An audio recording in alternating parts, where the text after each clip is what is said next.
Assalamu alaikum everyone, this is your host Maryam Khan. Welcome to another episode of the Info Corridor Talk. Dear audience, the rapid and sudden Taliban advance in Afghanistan and the bloodless fall of Kabul to insurgent forces has surprised even the ardent observers of the Afghan conflict. The images coming out of Kabul airport reignited the memories of the fall of Saigon to communist forces in Vietnam and has irreversibly tarnished the US image worldwide. The events in Afghanistan have direct bearings on global geopolitical chessboard. External stakeholders are scrambling to secure their interest in post-Ghani Afghanistan. Pakistan is likely to be exposed to multifaceted security challenges as well. To talk on Afghan geopolitical and strategic chessboard, we have with us Mr. Zeeshan Shahid Khan. Mr. Zeeshan Shahid Khan has been affiliated with numerous national and international security organizations over a period of 22 years. He holds a master's degree in military affairs from National Defense University Islamabad and an MPhil in international project management. He has worked with the United Nations as an observer in West Africa and as Director of Counterterrorism and Psychological Operations at South Asian Strategic Stability Institute, to name a few.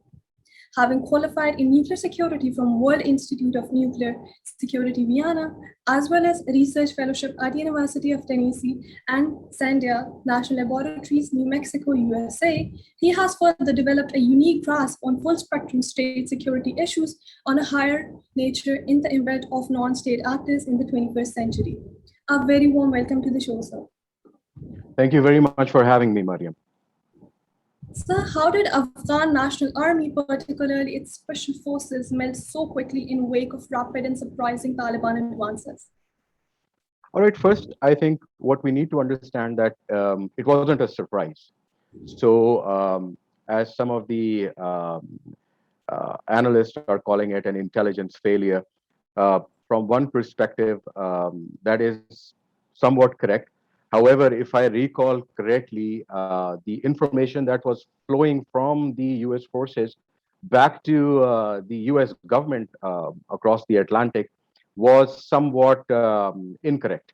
Uh, and it is not just in the past 1 month, the same kind of information has been flowing incorrectly for the last many years, all the way to the US government. So I think one of the important aspects that one needs to keep in mind is when the correct battlefield projection is not being conveyed to the highest commanders, this kind of issue becomes a surprise. So it wasn't a surprise, but it kind of gained the perception of a surprise. Uh, Over the past 4 to 5 years, the Taliban have been slowly and steadily creeping up in different areas. Apart from provincial capitals, generally they were in control of over 90% of each of the province already. Um, in fact, 2 years ago, if I recall correctly, an individual who had come across, he said that even in Kabul, the outer perimeter after 11:30 at night, sometimes at some location is being manned by Taliban people, and that is 2 years ago. So this further south you go around, you find out that there were places, there were bases of ISAF security forces where apparently certain commanders had to send a message to the local Taliban commander that we'll go out for our reconnaissance at this time. Please do not attack us. And with that message would go a big piece of gift, so-called gift for the Taliban commanders. So the Taliban commander complied. They did not attack them at in those times. So yes, there was a massive military failure as well as intelligence failure with regards to how much incursion did the Taliban have within the civil population, even within the government circles, and also the understanding that they had with various ISAF commanders. Uh, Now, one of the reasons that I feel that the Taliban have been so quick in taking over is because they were exceptionally good at negotiating. They were in connection with local commanders, with the local population leaders. They were negotiating with them for years. And obviously, it was obvious to the locals that the Taliban are majority locals. The perception that is being built by the Western media that their external forces guiding them and leading them, that's absolutely nuts. That can't be possible for 20 years. And I think even the local government individuals, they understood that eventually the ISAF forces will have to leave, because if a force is willing to continue to fight, to rule for 20 years, they're not just going to fizzle away. So there was a massive lack of confidence by the government forces in their own leaders, in the ISAF and the foreign troops, that they believe that they will not be able to sustain their logistics, their support, as soon as the ISAF packs up and goes. So the second thing they obviously had in mind, that they knew who they were fighting. They were fighting their own people. The Taliban are not externals, right? The original story of the few handful of Taliban rising from the border areas of Pakistan and Afghanistan and going in and taking over, that doesn't hold true anymore. Why? Because even at that time, majority of the population welcomed those Taliban. Because why? The local commanders, the local warlords of those areas were known to be very vicious. They were known to be very inhuman. There were rapes, there were child molestation going on everywhere in Afghanistan. Afghanistan has been in turmoil since the Russians left, and the only sense of security that the general population of Afghanistan had was once initially the Taliban started coming in and taking over. People welcomed them. People were happy because they were getting justice. Women were not being raped. Children were not being molested. There was no killing, open killing everywhere. Unfortunately, as it happens, um, the Western media portrays things very differently. The psychological operation department uses media to change the minds of the people, their own people, to gain political support for any invading army. So we don't get to see, and unfortunately, our media and our people have a very small and short memory span. They don't remember what was going on previously. So cutting the long story short, I think if you know that you're fighting your own people, what kind of motivation do you expect your people to have? If today the U.S. force starts fighting against the U.S. population, do you think the United States Army would be performing that well there? No, obviously not. We have Vietnam, we have Iraq, we have Libya. I mean, any puppet regime placed by an invading army cannot achieve total peace, security, and development. These examples are with us. So lack of motivation, a clear lack of aim and strategy by the invading forces, by the sitting government, the amount of corruption that people knew was going on, money laundering going on, narcotics, which had been reduced to absolute zero during the time of previous Taliban, now was the massive crop. Most of the money was coming into Afghanistan and going into the pockets of the sitting government officials. So to turn it around and say that the Taliban were getting most of their money through narcotics, I don't buy that story. Anyway, I think the lack of a proper governance system, uh, combined with so much of corruption and nepotism in giving appointments and giving places of importance to your own tribesmen, to your own family members. These are all the things which slowly and steadily brought the Afghan government to a point that sustaining themselves without the ISAF was obvious to every soldier on ground. And that is why forces have been melting away slowly, not from now. I remember my one of my interactions with Afghan defense minister in 2014, if I remember correctly. There was a meeting here in Serena, and I was sharing the table with him, and I asked him very clearly, how does he foresee that his troops will continue to guard him and interests of his government when they are already melting away? There was an incident of an Afghan soldier shooting an ISAF general. Now, he wasn't a Taliban. He was one of their own soldiers. He was trained by the ISAF. He was being, provided administration, logistics, everything by the ISAF.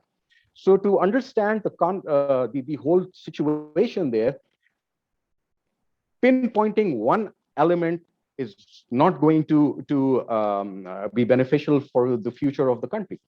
So obviously, when all these things combined, everybody from the lady who's washing her clothes in a village, she also knows that Taliban are local people. One of her sons is joined the Taliban. The other one is working for the Afghan government because they're poor. They need money. They need support. They'll get it from wherever they want.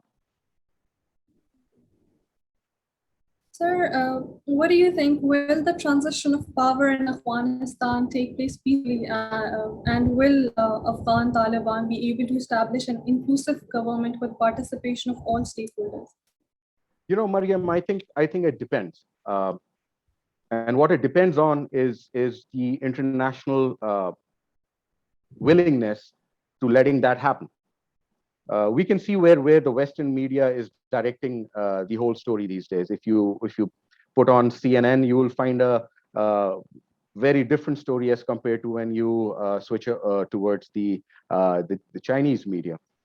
So the Western countries, the NATO countries, they're projecting something very different to what is on the ground in reality. I think inclusivity and understanding the internal dimensions of local politics within Afghanistan is very important. And as far as inclusivity is concerned, I think what the Taliban have shown in the last 3-4 days to us is very obvious that they are willing to have an inclusive government.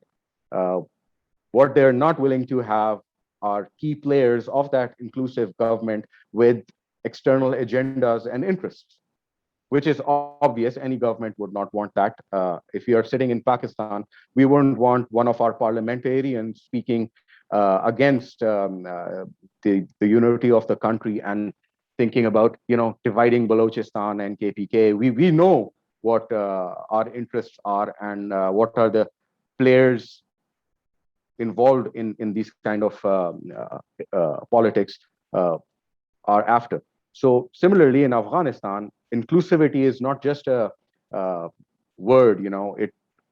They need to have people who are technically qualified to run the government, which Taliban are not very technical qualified as per the modern way of running the government is. I mean, if you think about how they were running the government 20 years ago, that was very different. I mean, Mullah Omar had no understanding of how modern governance system works, but because their laws, justice, and punishment system was so strong that people generally tended to follow everything perfectly. He was sitting with his small wireless set, and he would get reports if the last person at the edge of the border got his food. So imagine the amount of control he was still exercising, and he had no clue about the modern government system. But the countries cannot be run like that. Taliban understand it perfectly. You've seen their press conference. You have seen how willing they are to have an inclusive government, to have all members of the society inculcated in the new government system, the women, the technocrats, people from all races, from all genres, they're perfectly fine with it.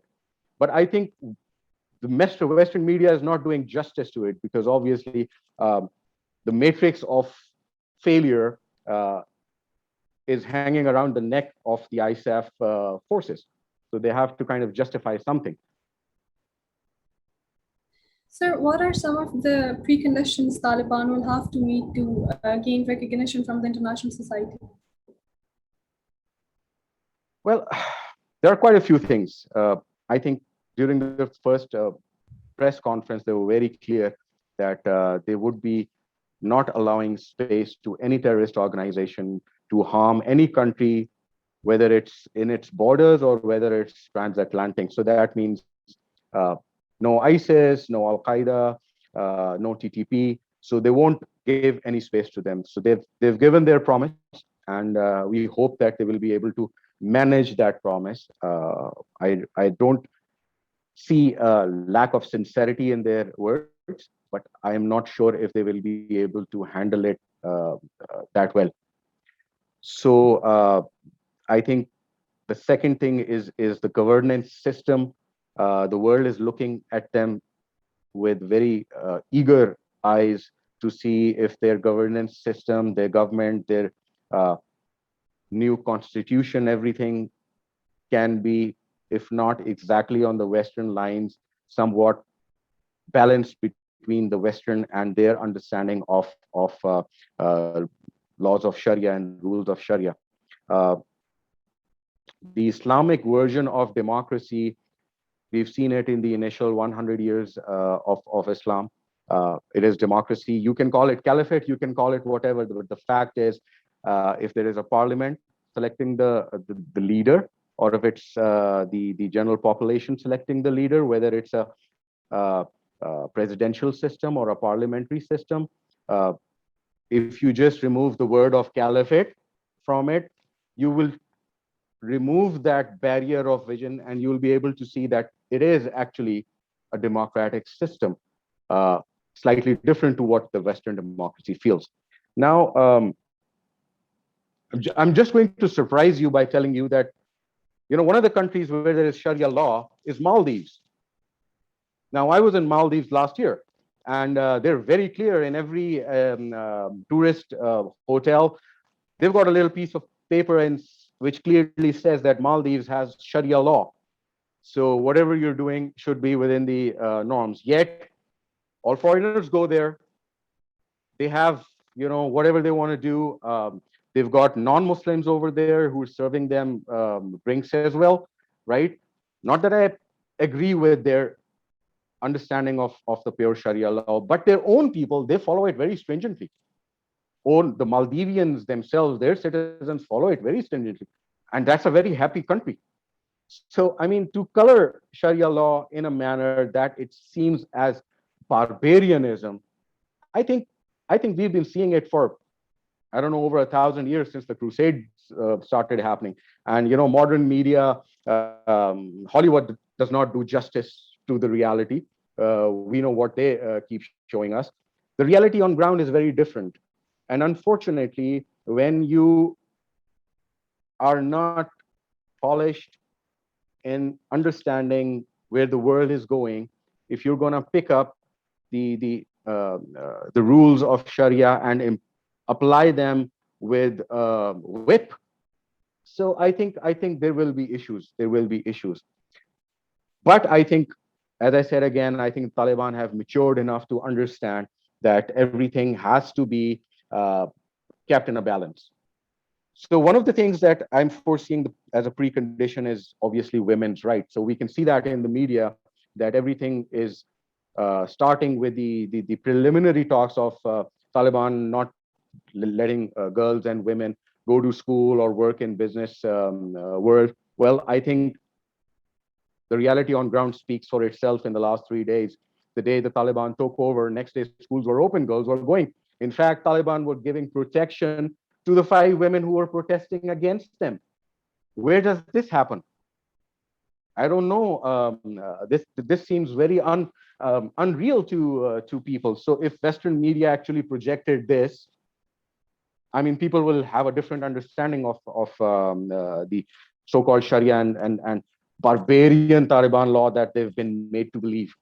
So what happens is that there are always individual cases. So if an American soldier picks up a puppy in Iraq and throws it 300 feet like a ball, and it falls down and explodes like a dead puppy, Does that mean all Americans are so ruthless? No, it doesn't. So picking up small incidents of one Taliban finding a girl's arm naked and hitting it with a cane, the Western media will show it to you. Okay, these are the barbarian Talibans. They will not tell you what did the commander of that Taliban did with that Talib afterwards, that he kicked him off the force. He was not allowed to function. He was sent home for 5 days. Uh, Maybe he was even whipped. So the Western media will not show you that, but they will paint this incident as a barbarian culture in Afghanistan. So yes, there have been incidents, there have been individual incidents, but that does not mean that the complete system of the Afghani Taliban follows that rules and they agree with it. No, they don't. Uh, so women's rights, human rights, obviously, when you talk of rights, you talk of human rights within the boundaries of the United Nations acceptable rules and regulations. Uh, so now when the Taliban have shown you that the children and girls can go to school and women can participate in government system, they requested, in fact, all the people, whether men or women, to please come back into the offices and continue to work. I think this speaks for itself. Now, if Yalda Hakim in BBC says that women should have the right to wear a skirt while going to the office in Kabul, well, that's their cultural thing. It wasn't the Taliban who forced the Afghan people to wear burqa or Afghan women to wear burqa. Apart from the main cities like Kabul, 98% of Afghani women wear burqa. It's their culture. It's their standard.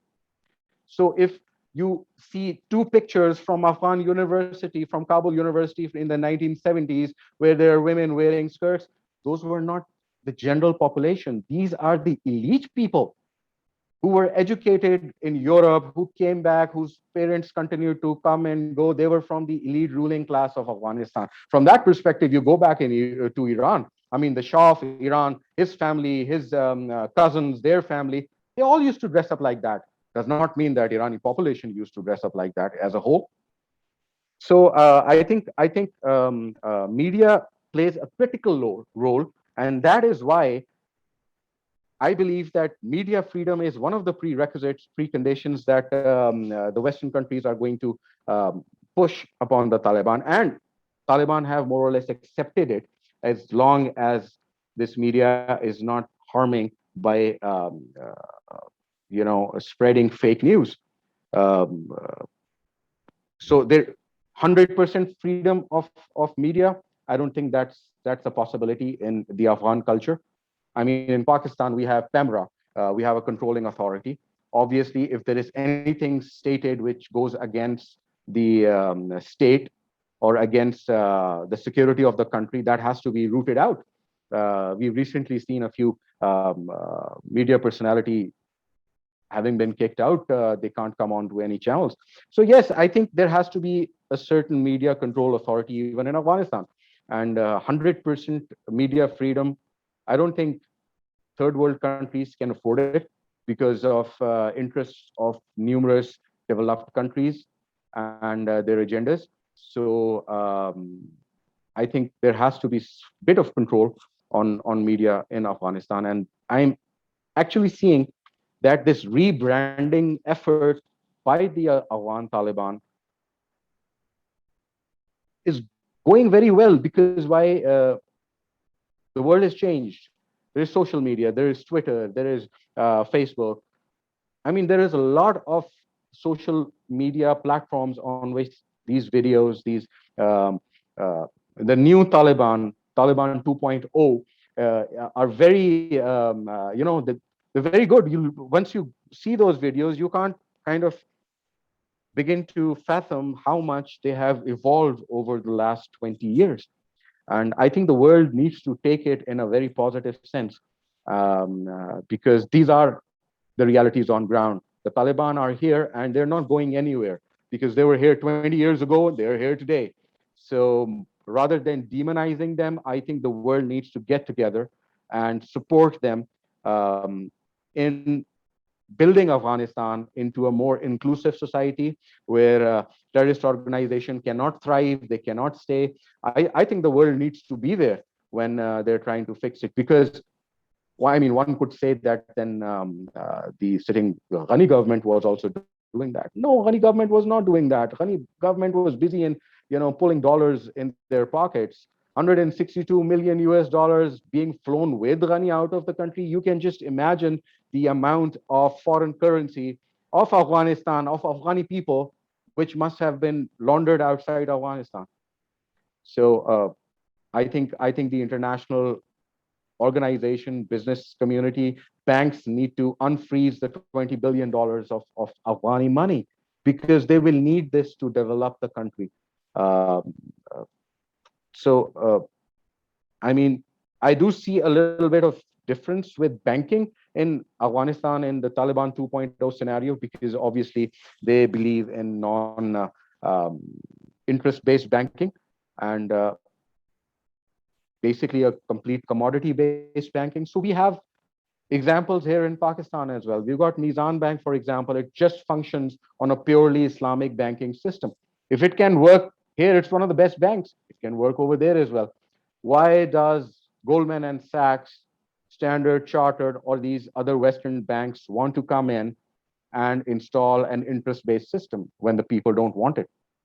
So I think a balance has to be managed. I think the Afghan people, uh, the Afghan Taliban, they have to be given this flexibility to ensure that their economic system is based on their understanding of governance systems and their beliefs. Sir, what do you think will be India's role in future Afghan political system, and will it be able to sustain its anti-Pakistan activities as well as achieve its geo-economic ambitions? I'm very positive that they will not be able to.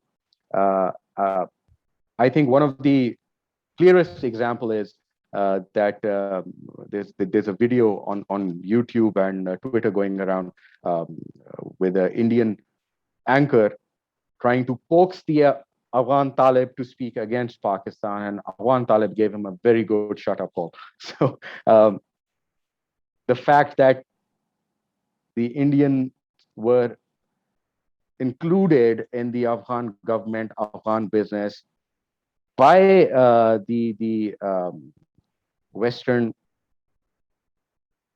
political hierarchy and the sitting government was worrisome for us.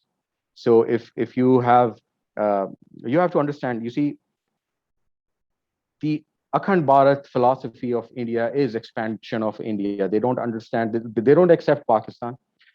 They would love to expand all the way into Bangladesh, including of Bangladesh, maybe even Nepal. And they believe that Pakistan is their own. They've been trying to use PTM to tell the Pashtuns that, up till the Atak River, Pakistan is yours. So we understand where Indians are coming from, and we absolutely understand what threat we have by Indians present in Afghanistan, thereby encircling us strategically.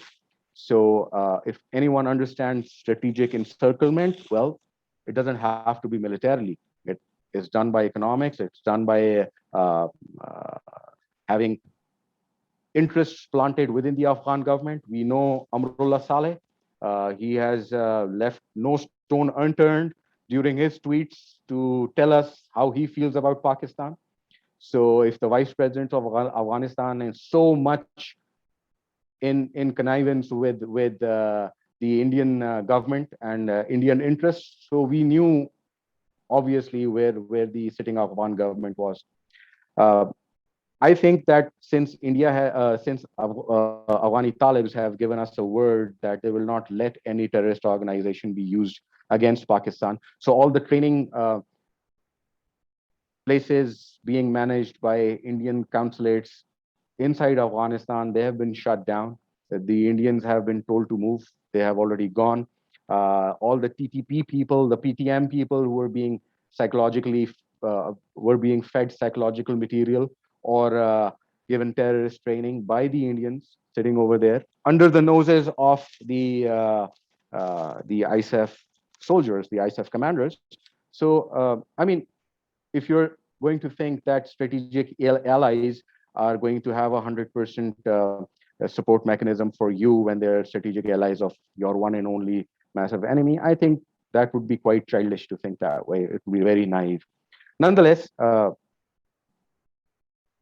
we are happy from this perspective that our major enemy will not find space to use Afghanistan against us.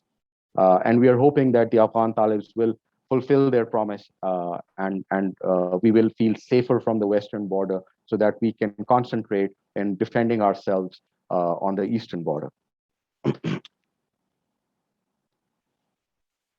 So, what should Pakistan do to mitigate multifaceted security and economic threats emanating from Afghanistan? I think as far as the security threats are concerned, our major security threat from Afghanistan has been neutralized because there's obviously they will not find any space for acting against Pakistan. Uh, One of the things that I noticed in the media recently is some anchors trying to place Pakistan's nuclear security at threat at risk because of Afghani Taliban coming into power. I think that is a very naive story. I think probably somebody running a shop might think about it. People sitting at the helm of affairs in the Western countries, they know that our nuclear security fulfills the maximum requisite points with respect to international nuclear security protocols. Unlike India, where fissile material was being smuggled 2 months back, I think they need to concentrate more on what's going on in India as far as nuclear security is concerned. Uh, I think what we need to do with more interest is perception management. The world sees what it sees, and they base their reality on what they're seeing. So, practical control mechanisms with Afghan Taliban, they're very important, and I think we need to show the world and Afghanistan, the new Afghan government needs to show the world that they are willing to do this intel sharing with the international community, with Pakistan, to ensure that the threats to not just Pakistan but the complete international community of nations is no longer there in Afghanistan.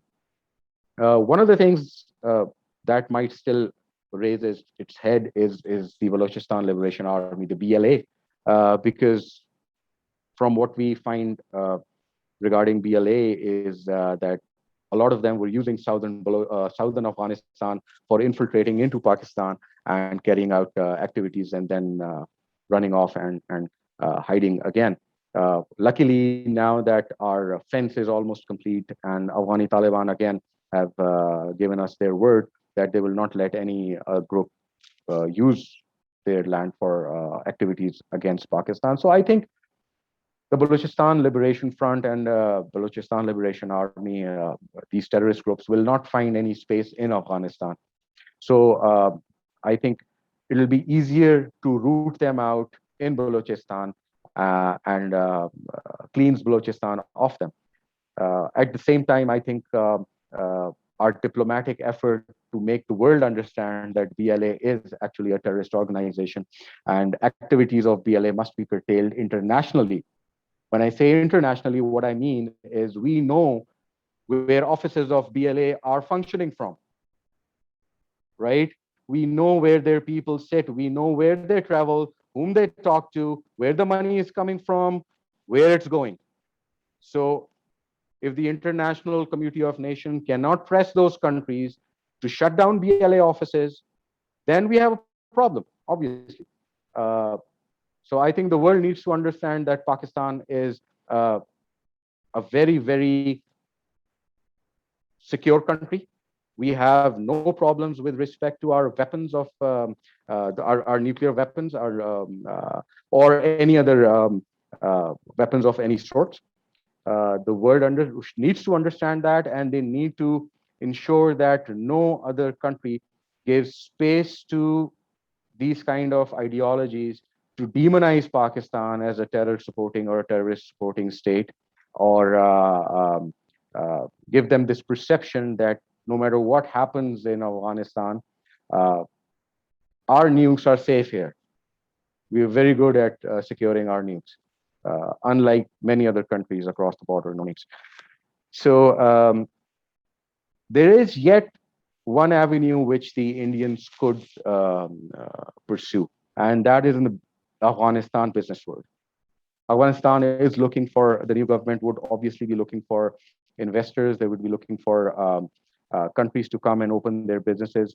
So I think the Afghani Taliban need to be a bit careful because they know that the Ghani government was completely supporting Indian security agenda in Afghanistan against Pakistan. So they'd have to keep their eyes open regarding Indian investments coming into Afghanistan through whatever means. Uh, Another thing that they could do is I believe that a lot of Afghan refugees, basically their government functionaries dubbed as refugees, are flying into India, and India will be taking care of them, will be further brainwashing them, putting stuff in their brains, and eventually 5 years down the road, you might find a lot of them slipping into a one government system.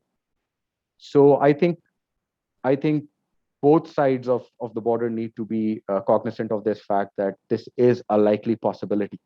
Uh, we know that during the Ghani government, the complete telecommunications sector, the complete media, this was in the hand of Indian businessmen.